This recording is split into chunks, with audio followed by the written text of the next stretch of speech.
أشهد أن لا إله إلا الله وحده لا شريك له وأشهد أن محمدا عبده ورسوله أما بعد فأعوذ بالله من الشيطان الرجيم بسم الله الرحمن الرحيم الحمد لله رب العالمين الرحمن الرحيم مالك يوم الدين إياك نعبد وإياك نستعين اهدنا الصراط المستقيم صراط الذين أنعمت عليهم صراط الذين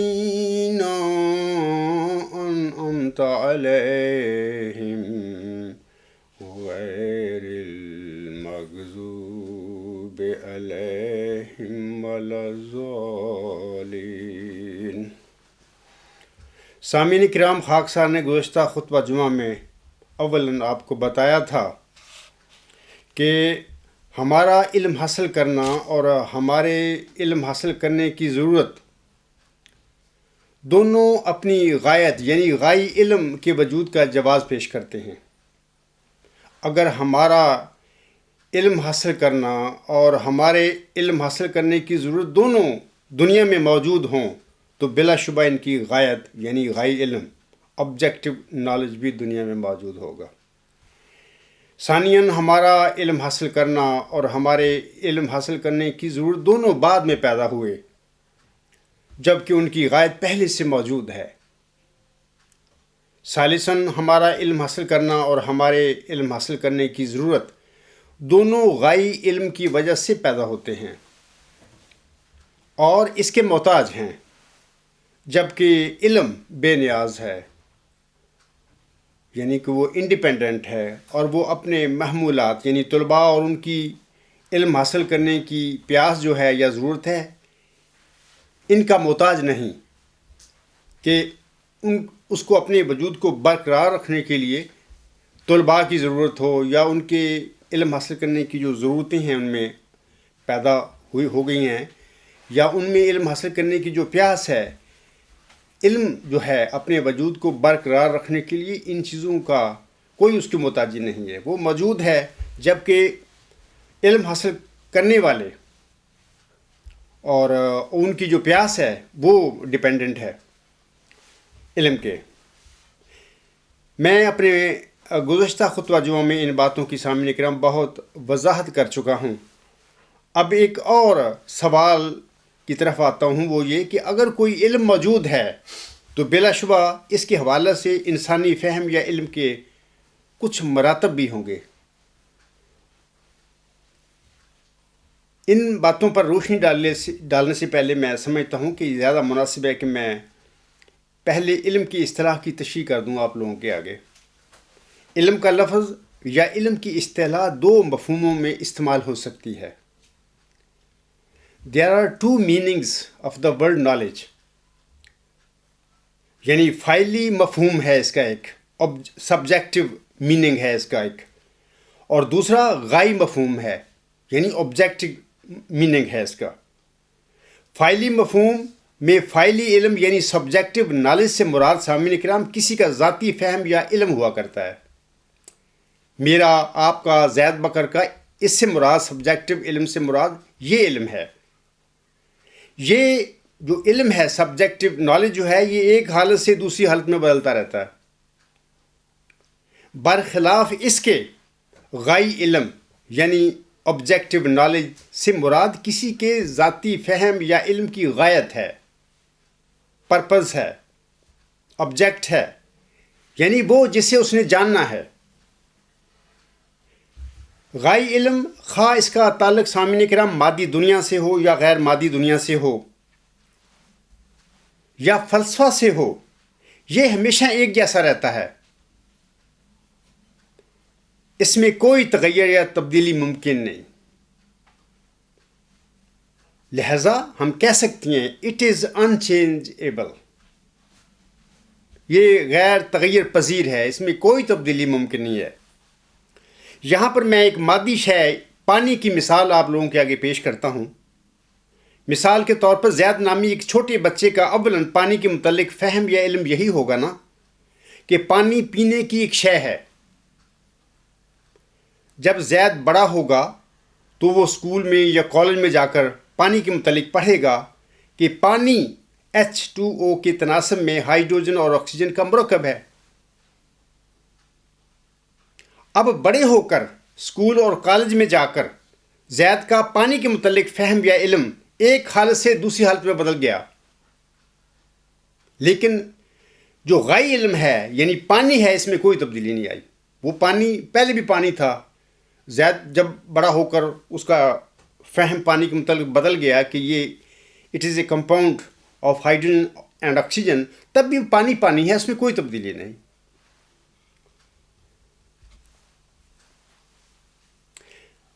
جب ذرا اور آگے زید اپنے علم کے حصول میں بڑا آگے تو اس کو یہ بات معلوم ہو گئی کہ اگر ہائیڈروجن اور آکسیجن کے ایٹموں کو ہم توڑ دیں تو ان سے بے پناہ توانائی اور روشنی پیدا ہو سکتی ہے۔ اب پھر زید کے علم میں تبدیلی آتی ہے، لیکن پانی پانی ہی رہتا ہے، اس میں کوئی تبدیلی نہیں واقع ہوتی۔ سامعین کرام، سقراط نے جس علم کو نیکی کہا تھا آج سے 2500 سال پہلے کہ ورچو از نالج، وہ نیکی، وہ غائی علم ہے، وہ سبجیکٹو نالج نہیں تھا جس کو غلطی سے بعد میں آنے والے لوگوں نے سبجیکٹو نالج سمجھ کر حقیقت سے پھر دور ہو گئے وہ لوگ۔ یہ جو غائی علم ہے جس کو سقراط نے کہا تھا ورچوئس نالج، یہ بھی ہمیشہ ایک جیسا رہتا ہے۔ دیر از نو چینج ان اٹ، اس میں کوئی تغیر یا کوئی تبدیلی ممکن نہیں۔ اور ہم یہ بھی کہہ سکتے ہیں کہ جیسے کہ پانی کی ابھی میں نے مثال آپ لوگوں کے آگے پیش کی ہے کہ پانی کے متعلق لوگوں کا علم ایک حالت سے دوسری حالت میں بدلتا رہتا ہے، لیکن پانی پانی ہی رہتا ہے۔ ایسے ہی یہ جو غائی علم ہے جس کو سقراط نے نیکی کہا تھا، یہ بھی ہمیشہ ایک جیسا رہتا ہے اور یہ غیر تغیر پذیر ہے۔ اب ہم پہلے فعلی علم کا جائزہ لیتے ہیں۔ فعلی علم یعنی انسانی فہم یا علم کے سامعین کرام 3 مراتب ہیں یا 3 درجے ہیں۔ There are 3 degrees of human understanding۔ پہلا ہے علم الیقین، knowledge by way of certainty of inference۔ اس کا مطلب یہ ہے علم الیقین کا۔ اور انفر کا مطلب ہے سامعین کرام اخذ کرنا یا مستنبط کرنا، انگلش کا لفظ ہے انفر۔ انفرایبل یعنی اخذ ہو سکنے یا مستنبط ہو سکنے والا۔ انفیرنس کا مطلب ہے نتیجہ یا استنباط۔ اسی طرح یقین عربی لفظ ہے، اس کے معنی اطمینان، اعتبار اور اعتماد کے ہیں۔ یہاں پر یہ لفظ علم کے مفہوم میں استعمال ہوا ہے۔ کون سا لفظ؟ یقین۔ علم الیقین جب ہم کہتے ہیں اس کا مطلب یہ بھی ہے کہ علم العلم، کیونکہ علم بھی تو دراصل کسی شے کے حوالے سے اطمینان، اعتبار اور اعتماد ہی ہوتا ہے۔ دوسرا جو ہے ڈگری سبجیکٹو نالج کی، وہ ہے عین الیقین۔ اس کے متعلق ہم کہہ سکتے ہیں کہ knowledge by way of certainty of site. تیسرا جو درجہ ہے سبجیکٹو نالج کا، وہ حق الیقین ہے، a knowledge by way of certainty of experience. ان تینوں قسم کے علمی مراتب کی وضاحت کی خاطر آئیں ہم مظاہر کی دنیا سے یا مخلوق کی دنیا سے چند مثالوں پر غور کرتے ہیں۔ جب ہم کچھ فاصلہ سے دھوئیں کا مشاہدہ کرتے ہیں تو ہمارے ذہن میں یہ خیال آتا ہے کہ چونکہ دھواں اور آگ لا ینفک ہیں، لہذا جہاں دھواں ہوگا وہاں آگ بھی ضرور ہوگی۔ آگ کے وجود کے متعلق سامعین کرام ہمارا اس قسم کا فہم اور ادراک علم الیقین کہلاتا ہے۔ A knowledge by way of certainty of inference۔ یہ انسانی علم یا فہم کا پہلا درجہ ہے۔ اس مقام پر ہم کسی شے کو براہ راست نہیں جانتے بلکہ کسی اور واسطہ کے ذریعے سے اس کا استنباط کرتے ہیں۔ جیسا کہ دھوئیں کا مشاہدہ کرنے کے بعد ہم نے آگ کے وجود پر استنباط کیا ہے۔ ہماری آنکھیں آگ کو نہیں بلکہ دھواں دیکھتی ہیں، اور اس کی وساطت سے ہم آگ کے وجود پر یقین کر لیتے ہیں۔ آگ کے وجود کے متعلق سامعین کرام ہمارا ایسا علم، جیسے کہ ابھی میں نے کہا ہے، علم الیقین یعنی a knowledge by way of certainty of inference کہلاتا ہے۔ جب ہم سامعین کرام دھوئیں کے قریب جا کر آگ کے شعلے دیکھتے ہیں تو ہمارا علم ترقی کر کے انسانی فہم کے ایک دوسرے مقام پر چلا جاتا ہے، یعنی عین الیقین پر۔ یہاں پر کوئی استنباط نہیں ہوتا بلکہ ہم آگ کو براہ راست اپنی آنکھوں سے، مادی آنکھوں سے دیکھتے ہیں۔ اس مرحلہ پر ہمارا علم الیقین ایک درجہ ترقی کر کے آگے عین الیقین پر پہنچ جاتا ہے، یعنی a knowledge by way of certainty of sight۔ یعنی جو بات پہلے عقلی تھی، اس مرحلہ پر اب وہ آنکھوں دیکھی بات بن جاتی ہے۔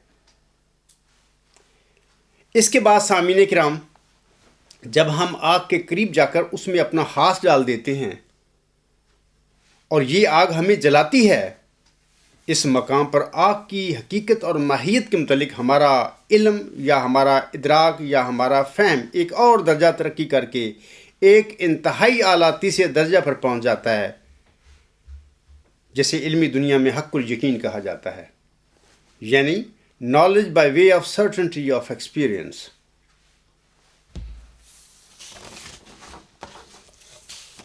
اس مقام پر نہ صرف ہم نے آگ کو دیکھا بلکہ تجربہ بھی کر لیا۔ اس مثال میں ہم دیکھتے ہیں کہ آگ وہی کی وہی رہتی ہے۔ There is no change in fire۔ اس میں کوئی تبدیلی نہیں آتی، لیکن جو تبدیل ہوتا ہے وہ آگ کے وجود کے متعلق ہمارا یقین، ہمارا ادراک اور ہمارا فہم ہے جو بدلتا ہے۔ اسی طرح سامعین کرام جنگل میں دھاڑنے کی آواز سننے اور خوشبو سونگھنے کے بعد شیر اور پھول کے وجود کے متعلق کسی انسان کا ادراک اور یقین بالترتیب علم الیقین کی مثالیں ہیں۔ A knowledge by way of certainty of inference، یہ مثالیں ہیں اس کی۔ لیکن قریب جا کر جب کوئی انسان شیر اور پھول کو اپنی آنکھوں سے، اپنی مادی آنکھوں سے دیکھ لیتا ہے تو پھر اس کا علم الیقین عین الیقین میں بدل جاتا ہے، کیونکہ یہاں پر صرف اب انفرنس نہیں ہوتا بلکہ sight, a knowledge by way of certainty of sight ہو جاتا ہے، یعنی ہم آنکھوں سے، مادی آنکھوں سے براہ راست اس کو دیکھ لیتے ہیں۔ پہلی سٹیج پر تو ہم نے انفرنس کیا تھا، اب یہاں پر براہ راست ہماری آنکھیں ایک چیز کو دیکھ لیتی ہیں۔ مزید قریب جا کر جب کوئی انسان شیر اور پھول کو ہاتھ سے پکڑ کر دیکھ لیتا ہے تو پھر اس کا علم الیقین جو ہے، تو پھر اس کا عین الیقین ترقی کر کے حق الیقین کے مقام پر پہنچ جاتا ہے۔ قرآن کریم میں اللہ تعالیٰ نے علم کے ان تینوں مراتب کا ذکر فرمایا ہوا ہے۔ مثال کے طور پر وہ اللہ تعالیٰ سورۃ التکاثر میں اپنے بندوں سے مخاطب ہو کر فرماتا ہے، وہ فرماتا ہے الہاکم التکاثر حتی زرتم المقابر کلا سوف تعلمون ثم کلا سوف تعلمون کلا لو تعلمون علم الیقین لَتَرَوُنَّ الْجَحِيمَ ثُمَّ لَتَرَوُنَّهَا عَيْنَ الْيَقِينِ ثُمَّ لَا تُسْأَلُنَّ يَوْمَئِذٍ عَنِ النَّعِيمِ۔ اللہ تعالیٰ ان آیات میں اپنے بندوں کو مخاطب کر کے فرماتا ہے، تم کو کثرت مال کی حرص نے غافل کر دیا، یہاں تک کہ تم لبے گور تک جا پہنچے۔ ہرگز نہیں، تم عنقریب جان لو گے، پھر ہرگز نہیں، تم عنقریب جان لو گے، ہرگز نہیں، کاش کہ تم علم الیقین سے جان سکتے۔ البتہ تم جہنم کو ضرور دیکھو گے، پھر تم اسے یقین کی آنکھ سے ضرور دیکھو گے،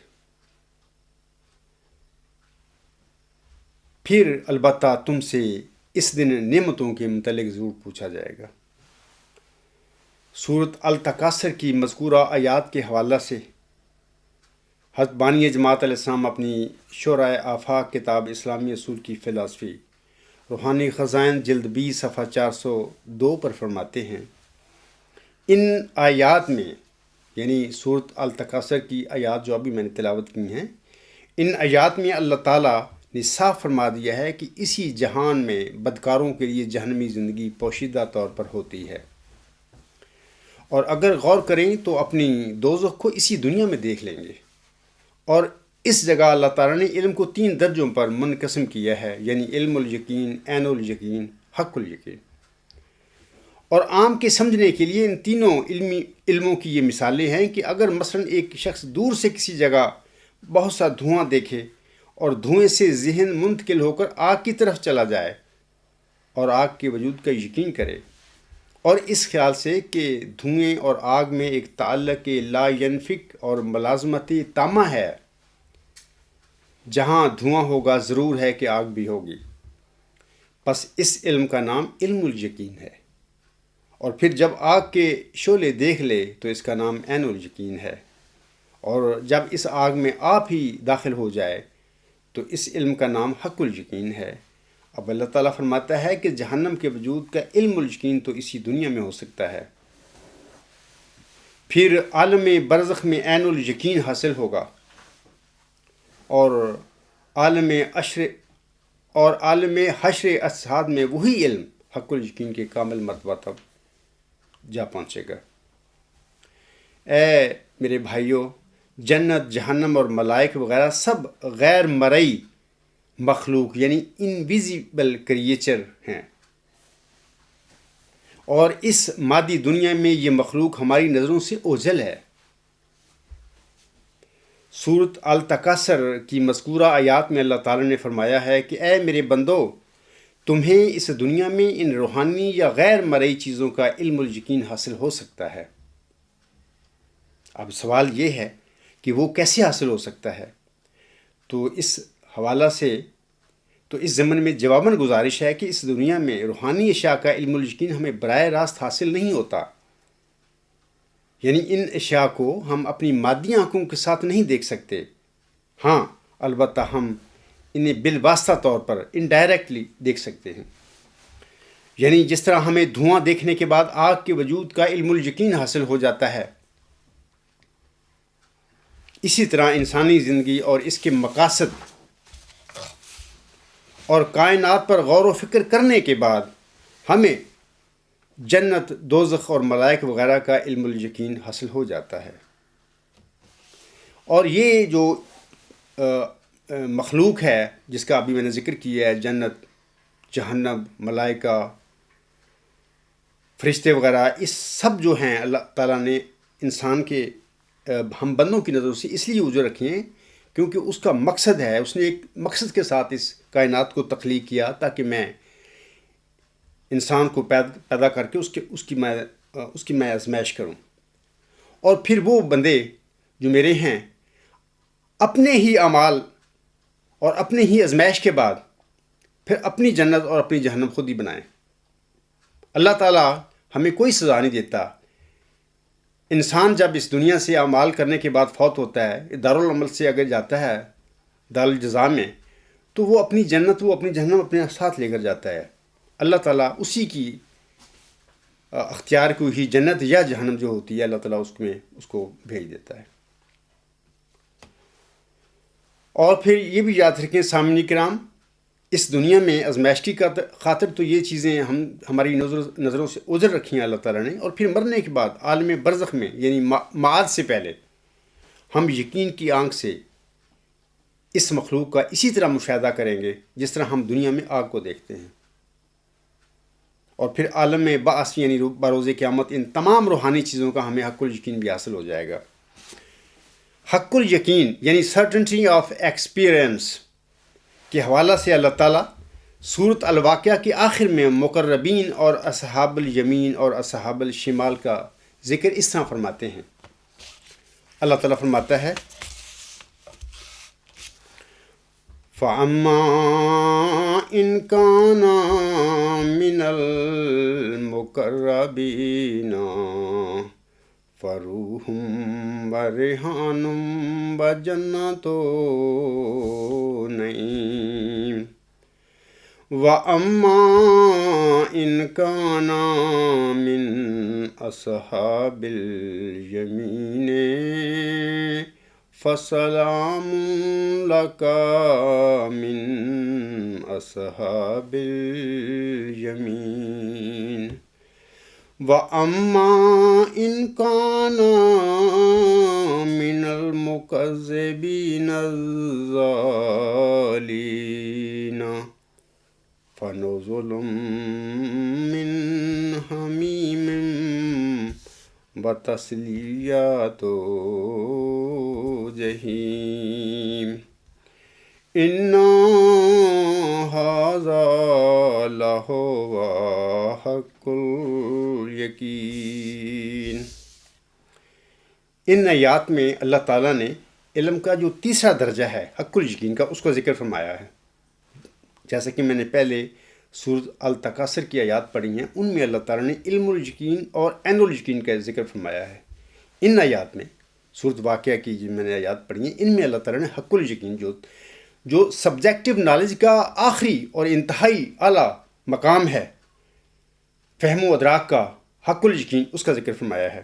اللہ تعالیٰ ان آیات میں فرماتا ہے پس اگر وہ مقربوں میں سے ہے، یعنی مرنے کے بعد لوگوں کے حساب کتاب کے وقت کی بات اللہ تعالیٰ فرما رہا ہے، پس اگر وہ مقربوں میں سے ہے تو اس کے لیے آرام اور معطر فضائیں اور نعمتوں پر مشتمل جنت ہے۔ یعنی اگر جب ہم سورت پڑھتے ہیں نا، سورۃ الواقعہ، تو اللہ تعالیٰ فرماتا ہے کہ جب لوگوں کا میدان محشر میں حساب کتاب ہوگا تو لوگ 3 گروہوں میں تقسیم ہو جائیں گے۔ ایک مقربوں کا گروہ ہوگا، اور ایک دائیں طرف والے لوگوں کا گروہ ہوگا، اور ایک بائیں طرف والے لوگوں کا گروہ ہوگا۔ انہی لوگوں کے متعلق 3 گروہوں کا ذکر آخر پہ، سورۃ واقعہ کے آخر پہ اللہ تعالیٰ ذکر فرماتا ہے پس اگر وہ مقربوں میں سے ہے تو اس کے لیے آرام اور معطر فضائیں اور نعمتوں پر مشتمل جنت ہے، اور اگر وہ دائیں طرف والوں میں سے ہے تو اے دائیں طرف والے تیرے پر سلامتی ہو، اور اگر وہ جھٹلانے والوں اور گمراہوں میں سے ہے تو اس کی مہمانی کے لیے کھولتا ہوا پانی ہے اور دوزخ میں جلنا ہے۔ یقیناً یہ حق الیقین کے مطابق ہے۔ ان آیات سے یہی پتہ چلتا ہے کہ جیسے کہ میں نے پہلے بھی کہا ہے کہ چھوٹی موٹی کمزوریاں انسان کے اعمال میں جو ہوتی ہیں، اللہ بڑا غفور الرحیم ہے، وہ بخشتا ہے۔ انشاءاللہ قیامت کے دن بھی اپنے بندوں پر رحم فرمائے گا، بخشش فرمائے گا، ان کمزوریوں کو بخش دے گا۔ نمازوں میں اگر کمی ہو گئی، روزوں میں کمی کسی سے ہو گئی، تو یا حج کسی سے نہیں ہو سکا طاقت کے ہوتے ہوئے، تو یہ جو ہیں حقوق اللہ ہیں، اللہ تعالیٰ اپنے فضل سے، اپنے رحم سے اپنے بندوں پر رحم فرمائے گا، بخش دے گا۔ لیکن یہاں پر ہم دیکھتے ہیں کہ اللہ تعالیٰ فرماتا ہے کہ وَأَمَّا إِنْ كَانَ مِنَ الْمُكَذِّبِينَ الضَّالِينَ، اور اگر وہ جھٹلانے والوں اور گمراہوں میں سے ہے، یعنی اللہ تعالیٰ نے خاص کر ایسے لوگوں کا یہاں پر ذکر فرمایا جنہوں نے ہر رسول کے زمانے میں ان کا ڈٹ کر مقابلہ کیا، ان کا انکار کیا اور اپنی طرف سے دلیلیں گھڑتے پھرے، اور یہ لوگ گمراہ ہیں۔ دراصل یہ گمراہوں کا ٹولہ ہے، ہر مرسل کے دور میں یہ لوگ ہیں اور پیدا ہو جاتی ہیں، کیونکہ ان کے اندر کوئی تقویٰ نہیں ہوتا، اللہ سے یہ دور لوگ ہوتے ہیں، دنیا دار ہوتے ہیں، اور جب بھی اللہ تعالیٰ کا مرسل دنیا میں آتا ہے تو یہ اس کے مقابلے پر کھڑے ہو جاتے ہیں، دلیلیں پیش کرتے ہیں، جھوٹ ہوتا ہے سب. ان کی دلیلیں بھی بدلتی رہتی ہیں. کبھی ان کا معیار صدق کا دلیل ہوتا ہے، کبھی تضاد ہوتا ہے، کبھی کچھ اور ہوتا ہے، کبھی کچھ اور ہوتا ہے. بلکہ یہ لوگ ایسے ہیں، ظالم ہیں. ہر مرسل کے دور میں ان کی دلیلیں مختلف ہوتی ہیں، ان کے معیار مختلف ہوتے ہیں. جھوٹ کے پیروکار یہ لوگ ہوتے ہیں. ان کے متعلق اللہ تعالیٰ فرماتا ہے، اور اگر وہ جھٹلانے والوں اور گمراہوں میں سے ہے تو اس کی مہمانی کے لیے کھولتا ہوا پانی ہے اور دوزخ میں جلنا ہے. یقیناً یہ حق الیقین کے مطابق ہے. حق الیقین کا بھی میں آپ لوگوں کو بتا چکا ہوں کہ جیسے مثال کے طور پر جب ایک انسان آگ کے قریب جا کر اس میں ہاتھ ڈال دیتا ہے تو یہ اس کا مقام آگ کے وجود کے متعلق اس کا یہ جو یقین ہے، یہ علم ہے، یہ حق الیقین بن جاتا ہے. ایسے ہی جب یہ لوگ مکذب اور گمراہ لوگ جو ہیں، قیامت کے دن اللہ تعالیٰ ان کو پھینک دے گا جہنم میں، تو اس جہنم میں آگ میں داخل ہو کر ان کو پتہ چل جائے گا کہ یہ سب حق الیقین تھا. اسی آگ سے ہمارے جو اللہ کے رسول دنیا میں آئے تھے وہ ڈراتے تھے، ہمیں ڈراتے تھے. تو ان کو پھر وہاں پر اس بات کا حق الیقین ہو جائے گا کہ باقی یہ سب باتیں مرسلوں کی سچ اور حق تھیں. یہ آگ بھی حق اور سچ ہے جس کی حوالہ سے مرسل ہمیں ڈرایا کرتے تھے. سامعین کرام، انسانی علم یا فہم کے مراتب کے حوالے سے ابھی جو میں نے آگ، شیر اور خوشبو کی مثالیں دی ہیں، ان مثالوں کا تعلق دنیا مظاہر یا ہم کہہ سکتے ہیں کہ مادی یا تخلیقی دنیا سے ہے. جہاں تک غائی علم، آبجیکٹو نالج یا نیکی یعنی برچو کے علم کا تعلق ہے تو اس کے علم یا فہم کے بھی ویسے ہی 3 مراتب ہیں. جیسے کہ دنیا مظاہر کے حوالہ سے سبجیکٹو نالج کے 3 مراتب ہیں: علم الیقین، عین الیقین اور حق الیقین. ہر مرتبہ پر سامعین کرام ہمارا علم بدلتا اور بالکل مختلف ہو جاتا ہے، جبکہ غائی علم، آبجیکٹو نالج یعنی سپریم الٹیمیٹ یونیورسل ٹروتھ، وہ ہمیشہ ایک جیسا رہتا ہے، ہمیشہ غیر تغیر پذیر اور لافانی رہتا ہے، اس میں کوئی تبدیلی نہیں. جب میں سامعین کرام میں کہتا ہوں کہ نیکی خدا ہے، ورچو از گاڈ، اس خاکسار سے پہلے سقراط نے کہا تھا ورچو از نالج. اس کا مطلب یہ ہے کہ علم خدا ہے یا خدا علم ہے. بعض لوگوں کو اس کی سمجھ نہیں آتی اور وہ بیچارے حیران ہوتے ہیں، کنفیوز سا ہو جاتے ہیں کہ علم خدا کیسے ہو سکتا ہے. میں ان کی اس الجھن کو دور کرنے کے لیے ان کے آگے یہ سوال رکھتا ہوں کہ 1 صدی قبل حضرت مرزا صاحب علیہ السلام کے آگے یہ سوال پیش کیا گیا تھا. یہ سوال یہ تھا جس کا انہوں نے، یہ 5واں سوال تھا جس کا انہوں نے اپنے شرح آفاق رسالہ اسلامی اصول کی فلسفے میں جواب دیا تھا. یہ سوال یہ تھا کہ علم یعنی گیان اور معرفت کے ذرائع کیا کیا ہیں. اس سوال میں سوال کنندہ نے یہ نہیں پوچھا کہ اللہ تعالیٰ یا بھگوان یا رب کی معرفت کے ذرائع کیا کیا ہیں، یہ نہیں پوچھا. صرف سوال کنندہ کا سوال یہ تھا کہ علم یعنی گیان اور معرفت کے ذرائع کیا کیا ہیں. لیکن اس سوال کا یہ جواب دیتے وقت حضرت مرزا صاحب علیہ السلام علم یعنی گیان اور معرفت کے ذرائع بتاتے ہوئے اللہ تعالیٰ کے علم اور معرفت کے ذرائع بتاتے ہیں. یعنی خود سوچو کہ علم، گیان یعنی معرفت کے ذرائع کیا ہیں کا جواب دیتے وقت حضرت مرزا صاحب علیہ السلام اللہ تعالیٰ کی ذات کے جو ہے، اللہ تعالیٰ اس کے جو ذرائع ہیں علم کے، وہ ان کا ذکر فرماتے ہیں. اس کا مطلب کیا یہ نہیں ہے کہ اللہ تعالیٰ ہی علم اور گیان اور معرفت ہے؟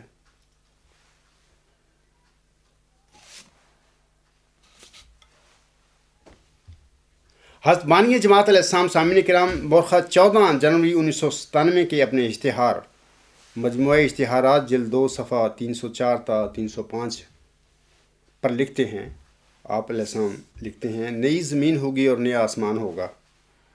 اب وہ دن نزدیک آتے ہیں کہ جو سچائی کا آفتاب مغرب کی طرف سے چڑھے گا اور یورپ کو سچے خدا کا پتہ لگے گا اور بعد اس کے توبہ کا دروازہ بند ہوگا، کیونکہ داخل ہونے والے بڑے زور سے داخل ہو جائیں گے اور وہی باقی رہ جائیں گے جن کے دل پر فطرت سے دروازے بند ہیں اور نور سے نہیں بلکہ تاریکی سے محبت رکھتے ہیں.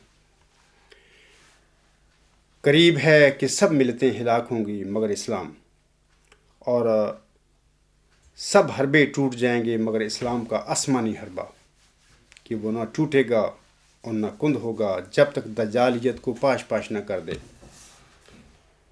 وہ وقت قریب ہے کہ خدا کی سچی توحید جس کو بیابانوں کے رہنے والے اور تمام تعلیموں سے غافل بھی اپنے اندر محسوس کرتے ہیں، ملکوں میں پھیلے گی۔ اس دن نہ کوئی مصنوعی کفارہ باقی رہے گا اور نہ کوئی مصنوعی خدا، اور خدا کا ایک ہی ہاتھ کفر کی سب تدبیروں کو باطل کر دے گا، لیکن نہ کسی تلوار سے اور نہ کسی بندوق سے، بلکہ مستعد روحوں کو روشنی عطا کرنے سے اور پاک دلوں پر ایک نور اتارنے سے۔ تب یہ باتیں جو میں کہتا ہوں سمجھ میں آئیں گی۔ سامعین کرام، اس آسمانی حربہ سے کیا مراد ہے جس کا حضرت مرزا صاحب علیہ السلام نے ابھی اپنے الفاظ میں ذکر فرمایا ہے؟ آسمانی حربہ سے یہاں مراد ہے کہ اللہ تعالیٰ حضرت مرزا صاحب السلام کی پیروی میں آپ کے پیروکاروں کے دلوں پر روح القدس نازل فرمائے گا، اور وہ روح القدس یافتہ لوگ وحی اور الہام کے ذریعے اللہ تعالیٰ کا کامل علم اور کامل معرفت پا کر دنیا کے باطل مذاہب کو علمی دنیا میں کھینچ لائیں گے، اور پھر ان پر علمی رنگ میں دین اسلام کو غلب کر کے دکھائیں گے۔ یہاں آسمانی حربہ سے یہ مراد ہے۔ اور اس طرح هو الذی ارسل رسولہ بالہدی ودین الحق لیظہرہ علی الدین کلہ میں، جو اللہ تعالیٰ نے اپنے پیارے نبی صلی اللہ علیہ وآلہ وسلم سے دین اسلام کی فتح اور غلبے کا باطل ادیان پر ذکر فرمایا ہے اور وعدہ فرمایا ہے،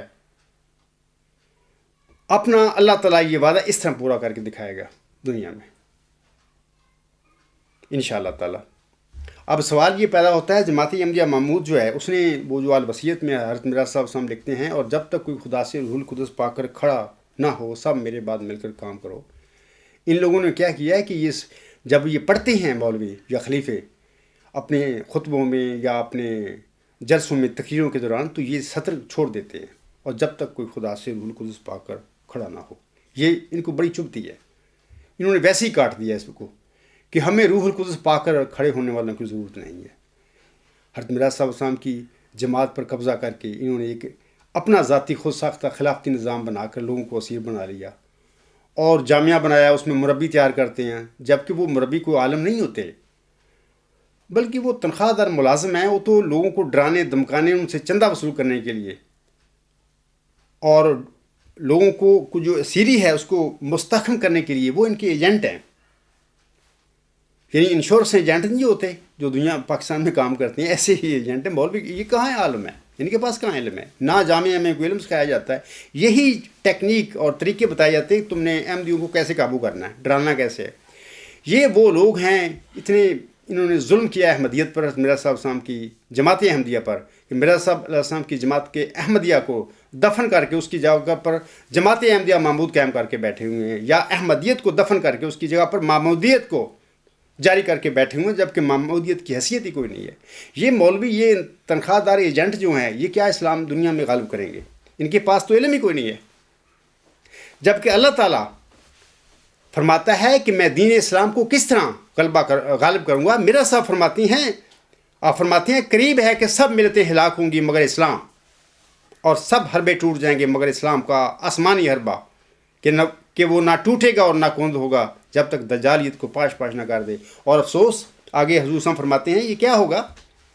یہ ایسے ہوگا کہ لیکن نہ کسی تلوار سے اور نہ کسی بندوق سے، بلکہ مستعد روحوں کو روشنی عطا کرنے سے اور پاک دلوں کو پر ایک نور اتار کرنے سے۔ یہ باتیں ہیں روح القدس کے حوالے سے حضرت مرزا صاحب نے فرمائی ہیں کہ میرے بعد میرے پیروکاروں کو جو میرے پر پختہ ایمان رکھتے ہوں گے، میری پیروی کرنے والے ہوں گے، ان کے دلوں پر اللہ تعالیٰ، یہ مستعد روحیں وہ ہیں، ان کے دلوں پر اللہ روشنی اتارے گا اور ان کے دلوں پر ایک نور اتارے گا۔ اور یہ کیا ہوتا ہے؟ یہ روح القدس ہوتا ہے، وحی اور الہام ہوتا ہے۔ وہ لوگ اللہ سے وحی اور الہام پا کر اس کی ذات کا کامل علم حاصل کریں گے، اور پھر اس کامل علم اور معرفت کی وجہ سے دین اسلام کو ادیان باطل پر غالب کر کے دکھائیں گے دنیا علم میں۔ اور باقی آج تک جو جماعت احمدیہ محمود تماشے کرتی پھر رہی ہے، وہ مذہبی دنیا کی بحثیں کرتی ہے۔ مثال کے طور پر مسلمانوں کے ساتھ وہ بحثیں کرتی رہتی ہے کہ جی عیسیٰ علیہ السلام فوت ہو گئے ہیں، اور یہ تو بحثیں بہت ہو گئی ہیں جنہوں نے مرزا صاحب کو ماننا تھا یا اس بد عقیدے سے کو چھوڑنا تھا وہ تو چھوڑ چکے ہیں 100 سال پہلے. آپ کیا کریں گے؟ تم کیا کرو گے؟ ان کو منوا لو گے؟ نہیں، تم نہیں. یہ مذہبی جو دلیلیں ہیں یہ کسی کام کی اب نہیں رہیں. نہ تم عیسائیوں کو منوا سکتے ہو، نہ تم یہودیوں کو منوا سکتے ہو، نہ کسی اور ہندوؤں کو منا سکتے ہو. صرف علمی دنیا میں اب یہ لڑائی ہوگی نظریاتی.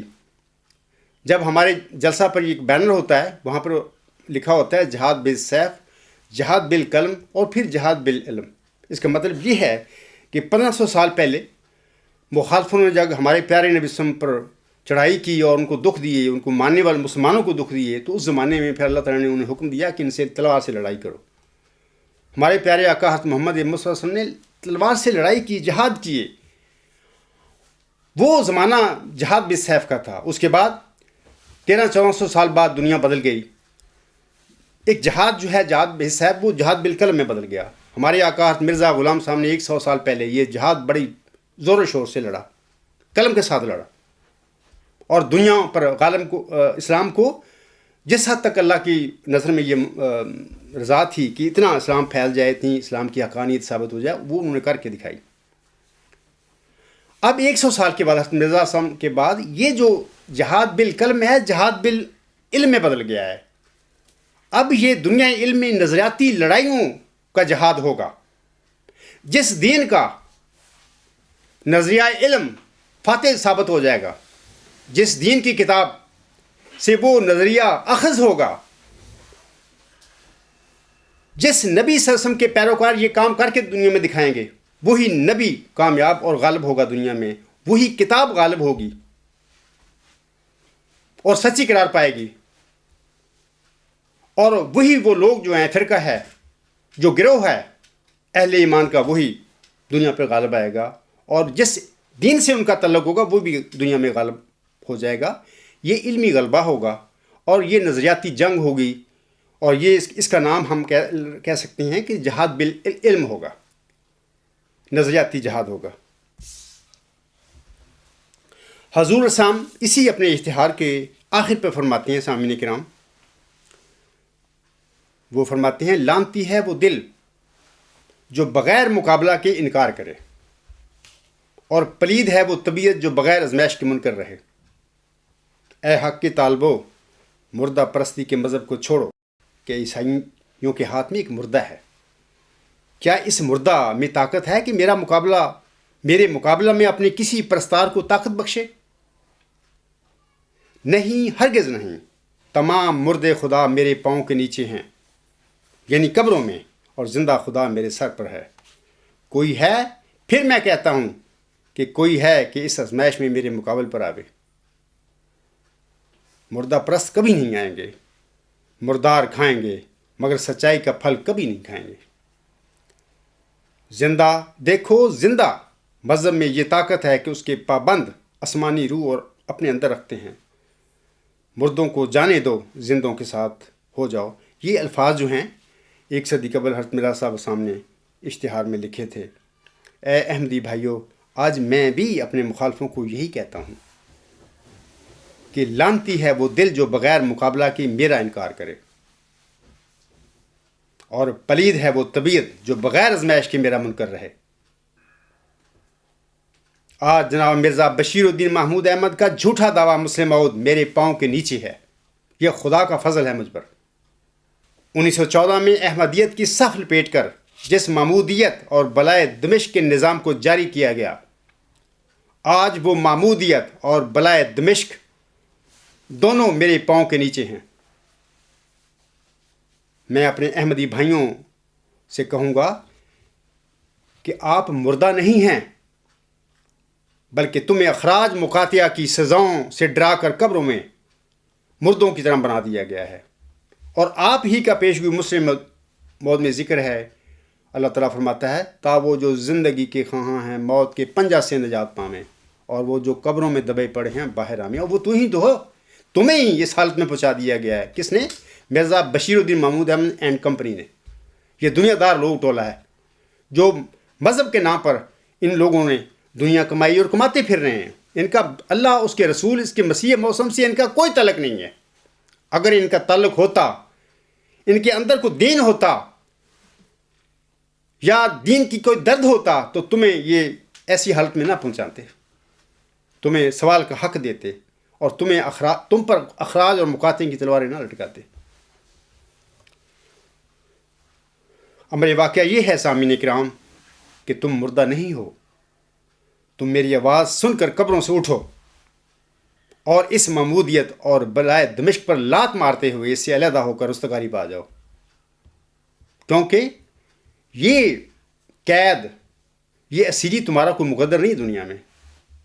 تمہارے آباء و اجداد نے حضرت مرزا صاحب صاحب کے دعوے کو قبول کر کے کوئی جرم نہیں کیا تھا جس کی تمہیں یہ سزا دی گئی ہے۔ وہ بڑے بزرگ اور نیک تھے، وہ لوگ تھے، متقن لوگ تھے، جنہوں نے ایک شخص کی آواز کو سنا اور اس پر لبیک کہا اور اس پر اپنی جان، مال اور عزت کو قربان کر دیا۔ مرزا بشیر الدین محمود احمد اور اس کے جانشینوں نے تمہارے ہی آباء و اجداد کی یہ قربانیاں جو مال، جان، عزت کی ہیں اور جو عقیدت تھی، اس کو مس یوز کیا اور تم مس یوز ہوتے چلے گئے، اور آج تمہاری یہ حالت ہے کہ تم مردوں کی طرح قبروں میں پڑے ہوئے ہو۔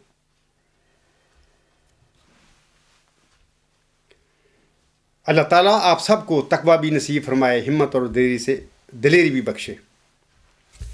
بعض لوگ ہمارے جلسے سن کر یوٹیوب پہ ان کو بڑی تکلیف ہوتی ہے، بیچارے بے قرار سے ہو جاتی ہیں، وہ مجھے ای میلیں لکھتے ہیں، اپنا غیظ و غضب جو نکلتا ہے نا ان کے دل سے وہ اس کا اظہار کرتے ہیں۔ بل ٹھیک ہے، وہ کریں، ان کا حق ہے جو ان کو ہوتی ہے۔ وہ کبھی کہتے ہیں کہ جناب 4 دوست ہوتے ہیں تمہارے جلسوں میں، آپ تقریر کرتے ہیں یا اور لوگ کرتے ہیں، 4 بچے آپ کے ساتھ بٹھا لیتے ہیں۔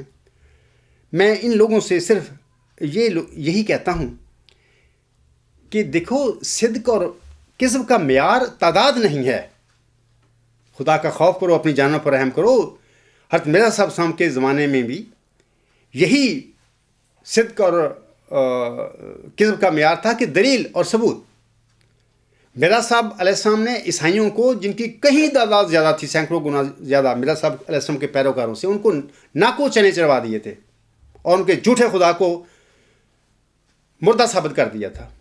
وہ کیا چیز تھی؟ وہ دلائل تھے، وہ ثبوت تھا۔ تعداد کا تو کام ہی نہیں۔ اگر تم سمجھتے ہو کہ تمہاری تعداد جماعت احمدیہ اصلاح پسند سے، یعنی جماعت احمدیہ محمود کی میں بات کر رہا ہوں، اگر تمہاری تعداد زیادہ ہے اور یہ تمہارا تعداد کا زیادہ ہونا ایک سچائی کی تمہاری دلیل ہے،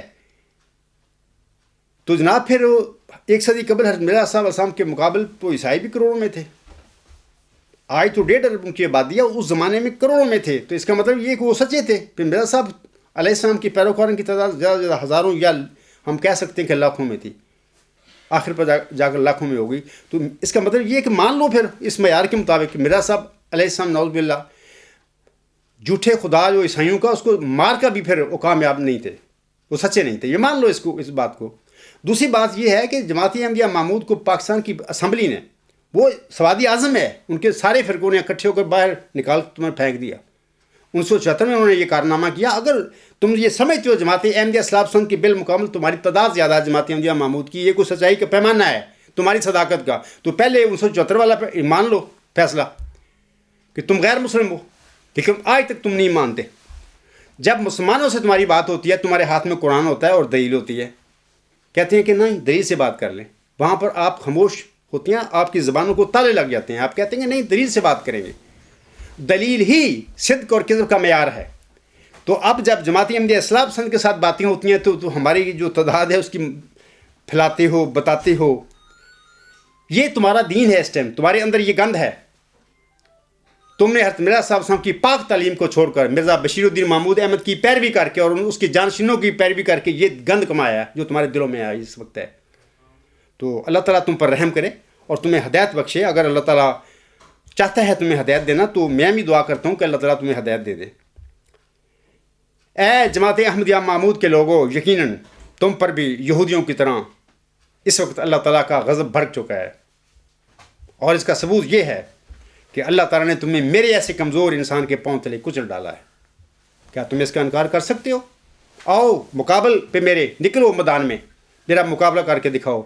قیامت تک تم میرے اور میرے پیروکاروں کا مقابلہ نہیں کر سکتے، کیونکہ تمہارے قدم ہی جھوٹ پر ہیں، اور جھوٹ کے کوئی پاؤں نہیں ہوتے جس پہ وہ کھڑا ہو سکے۔ یہ تمہاری تعداد ہے، اس کی کوئی حیثیت نہیں۔ اللہ تعالیٰ تم پر رحم کرے اور تمہیں جہنم کی عذاب سے بچائے۔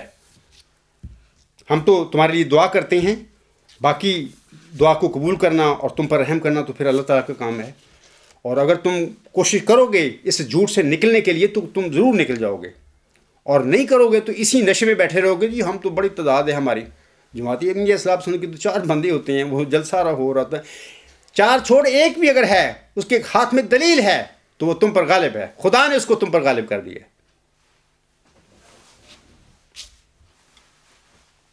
خاک سر ان شاء اللہ تعالیٰ سامعین کرام آئندہ خطبہ جمعہ میں اسی غائی علم جس کو سقراط نے نیکی قرار دیا تھا کہ حصول کے ذرائع کے متعلق تمہیں کچھ بتائے گا۔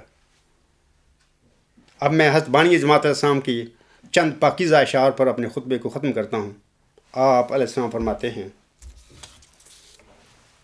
وہ خدا اب بھی بناتا ہے جسے چاہے کلیم، وہ خدا اب بھی بناتا ہے جسے چاہے کلیم، اب بھی اس سے بولتا ہے جس سے وہ کرتا ہے پیار۔ گوہرے وحی خدا کیوں توڑتا ہے ہوش کر، ایک یہی دین کے لیے ہے جائے عز و افتخار۔ یہ وہ گل ہے جس کا ثانی باغ میں کوئی نہیں، یہ وہ خوشبو ہے کہ قرباں اس پہ ہو مشک تتار۔ یہ وہ ہے مفتاح جس سے آسمان کے در کھلیں، یہ وہ آئینہ ہے جس سے دیکھ لیں روئے نگار۔ بس یہی ہتھیار ہے جس سے ہماری فتح ہے، بس یہی ہتھیار ہے جس سے ہماری فتح ہے، بس یہی ایک کسر ہے جو عافیت کا ہے حصار۔ افسوس ان لوگوں پر جن کا تعلق جماعت احمدیہ معمول سے ہے اور کوئی خلیفے ہیں۔ حضرت مرزا صاحب سامنے فرمایا اپنی الوصیت میں، اور جب تک کوئی خدا سے روح القدس پا کر کھڑا نہ ہو سب میرے بعد مل کر کام کرو۔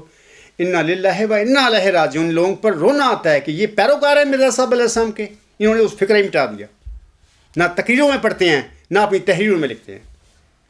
یہ ان کا ایمان ہے مرزا صاحب علیہ السلام پر۔ آگے حضور صلی اللہ علیہ وسلم فرماتے ہیں، ہے خدا دانی کا آلہ بھی یہی اسلام میں۔ جو مجھ پر پوچھتے ہیں نا جمبا صاحب کو وہی ہوتی ہے الہام ہوتا ہے، میں کہتا ہوں آؤ میرا مقابلہ کرو علم اور عرفان کے کمال میں۔ تو مرزا صاحب فرما رہے ہیں ہے خدا دانی کا آلہ بھی یہی اسلام میں، تمہیں پتہ چل جائے گا مجھے وہی ہوتی ہے یا نہیں ہوتی۔ محض قصوں سے نہ ہو کوئی بشر طوفان سے پار۔ یہ قصوں سے نہیں یہ باتیں بنتی جو تم ڈرامے جماعت احمدیہ کا محمود میں کرتے ہو، اندر اپنے ایک سسٹم بنایا ہوا، اپنے مزاج لوگوں کو بنایا ہوئے، اپنے جلسے ہیں وہاں پہ خوش کرتے رہتے ہو لوگوں کو کہ جی ہم اتنی بڑی تعداد اپنے ملکوں میں چھا گئے ہیں، بے شک 2 بندے ہوں کسی ملک میں وہ ملک فتح ہو گیا، کسی قوم کے 4 بندے آ جائیں وہ جی وہ کام میں برکت پا گئی ہیں، وہ وہاں پہ وہ جلسوں پہ وہ چیف ہوتے ہیں بیچارے گھیر کے لے آتے ہیں وہ اپنے جلسوں میں۔ تو میں نے بھی دیکھے ہیں وہ پڑھی شرمیں ڈالی ہوتی ہیں، وہ ان کو کہتے ہیں یہ بادشاہ ہیں۔ تم مرزا صلی اللہ علیہ وسلم کی پیشگوئیوں سے مذاق کرتے ہو؟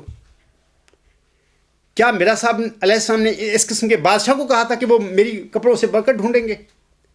یہ تماش بھی نہیں ہے، تمہارا جھوٹ ہے، ثابت ہو گیا مرزا محمود احمد اپنے دعوی مسلم موت میں جھوٹا تھا۔ اب یہ تمہاری ترلے ہیں کسی طرح سے لوگوں کو بادشاہ دکھا سکیں اپنے۔ شرم کرو، مرزا صلی اللہ علیہ وسلم کی پیشگوئیوں کے ساتھ اس قسم کا مذاق نہ کرو۔ آگے حضور صلی اللہ علیہ وسلم فرماتے ہیں ہے یہی وحی خدا عرفان مولا کا نشان، جس کو یہ کامل ملے اس کو ملے وہ دوستدار۔ وما علینا الا البلاغ وآخر دعوانا الحمد للہ رب العالمین۔